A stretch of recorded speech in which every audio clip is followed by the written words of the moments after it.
बिस्मिल्लाहिर्रहमानिर्रहीम। अस्सलाम वालेकुम। Welcome to Maher TV. आपने कभी इकबाल मसीह का नाम सुना है तो यकीनन नहीं सुना होगा, मगर इस पाकिस्तानी गुमनाम हीरो के नाम से दुनिया वाकिफ़ है। अक़वाम मुत्तहिदा हर साल इसके नाम से अवार्ड जारी करता है। इसके बारे में किताबें लिखी गई हैं और इसके नाम से दुनिया में कई इदारे मौजूद हैं।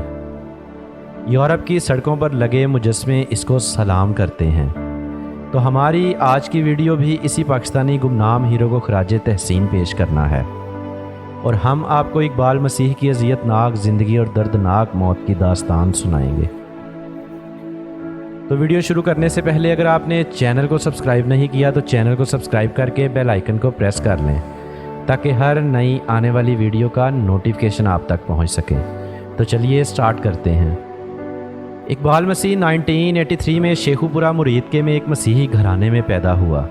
इसकी वालिदा एक कारपेट फैक्ट्री में मामूली सी उजरत पे काम करती थीं, और यही मुलाजमत इस घर के गुज़र बसर का ज़रिया थी।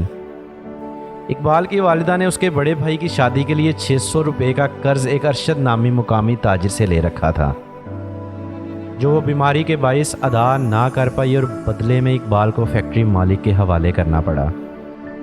और सिर्फ 4 साल इकबाल कारपेट फैक्ट्री में मजदूरी करने पर मजबूर हो गया।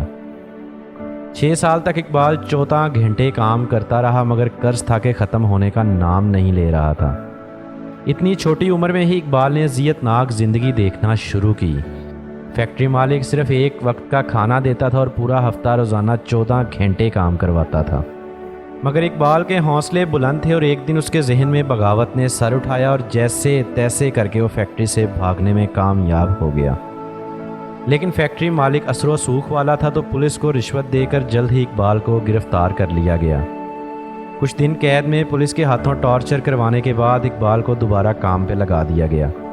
उस दौर में पाकिस्तान में कई फैक्ट्रीज़ में बहुत छोटी छोटी उम्र के बच्चे काम करते थे, और अब की बार इकबाल पर काम का बोझ मज़ीद बढ़ा दिया गया था।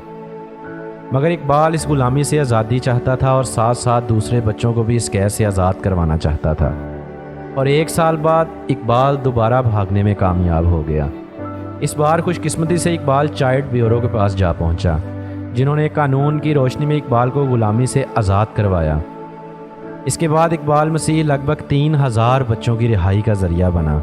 इकबाल मसीह ने 10 साल की उम्र में बच्चों की तहरीक की पहली बुनियाद रखी, जिसका नाम बाउंडेड चाइल्ड लिबरेशन था। इकबाल एक लीडर बन चुका था, एक 10 साला लीडर, जिसने सरमायाकारों की कैद से हज़ारों बच्चों को आज़ाद करवाया, और जिसकी वजह से चाइल्ड लेबर रखने पर पाबंदी लगी। दुनिया को खबर हुई जो इकबाल 4 फीट से भी कम का था, इसकी धूम मच गई। 1994 में इकबाल को अमेरिका बुलाया गया और रिबोक यूथ इन एक्शन के तहत चाइल्ड हीरो के नाम से नवाजा गया, जिसके तहत सालाना 15,000 अमेरिकन डॉलर्स की तालीमी स्कॉलरशिप भी दी गई। जबकि ब्रेंडी यूनिवर्सिटी ने भी इकबाल को मुफ्त तालीम देने का ऐलान किया।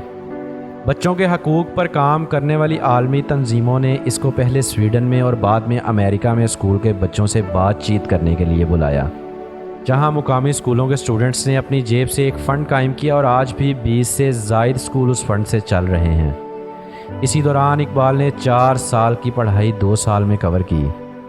हालांकि वो अपने हम उम्र बच्चों से बहुत ही छोटे साइज़ में दिखाई देता था, मगर इस बच्चे के हौसले बहुत बुलंद थे। 1995 में इकबाल अमेरिका से अपने गांव पहुंचा, तो 16 अप्रैल 1995 को जब वो अपने घर के पास ही साइकिल चला रहा था, तो नामालूम अफराद ने गोलियां मारकर इस नन्हे हीरो को मौत की नींद सुला दिया। ये गुनाह किन जालिम लोगों ने किया कोई नहीं जानता। कुछ लोग कहते हैं इकबाल को उसी ताजिर ने मार डाला था जिसके पास वो बचपन में काम करता था। ये भी कहा जाता है उसे अशरफ नामी हीरोइन के आदी शख्स ने कत्ल कर दिया। इकबाल की मौत की खबर मारूफ अमेरिकन अखबार दी वाशिंगटन पोस्ट के मेन पेज पर शाया हुई, जो इस बात का सबूत था कि दुनिया इस नन्हे हीरो से कितनी मुतासिर थी। इकबाल की मौत के बाद कनाडा के मकामी नौजवानों ने फ्री द चिल्ड्रन नामी तंजीम मुतारिफ करवाई, और इकबाल मसीह चिल्ड्रन फाउंडेशन का भी आगाज़ किया गया, जो बच्चों को इल्म की तरफ लाने में मदद करती है। कनाडा में आज भी इकबाल मसीह के नाम पर चिल्ड्रन राइट्स फंड इशू होता है। 2014 में जब इंडियन शहरी कैलाश को नोबल अवार्ड दिया गया, तो उन्होंने भी अपनी स्पीच में इकबाल मसीह को खूबसूरत लफ्ज़ों में याद किया। इकबाल की कहानी पर काफ़ी बुक्स भी शाया हुई, لیکن پاکستان میں زیادہ تر لوگ اقبال مسیح کو جانتے ہی نہیں، اور یقیناً آپ نے بھی اقبال مسیح کا نام پہلی بار سنا ہوگا، کیونکہ ہم جس ملک میں بستے ہیں اس کا کنٹرول سرمایہ داروں کے ہاتھ میں ہے۔ اور اقبال آواز تھی جد و جہد کی۔ پاکستانی میڈیا اور اخبارات کبھی اقبال کے بارے میں نہیں بولے اور نہ ہی بولیں گے، کیونکہ یہ سب سرمایہ داروں کی کمپنیز ہیں، اور نہ جانے ہم اسی طرح کتنے اقبال گنوا بیٹھیں گے۔ تو یہ تھی آج کی ویڈیو اگر اچھی لگی تو دوستوں کے ساتھ شیئر کریں، چینل کو بھی سبسکرائب کریں۔ دعاؤں میں یاد رکھیں، اپنا بہت زیادہ خیال رکھیں۔ اللہ حافظ۔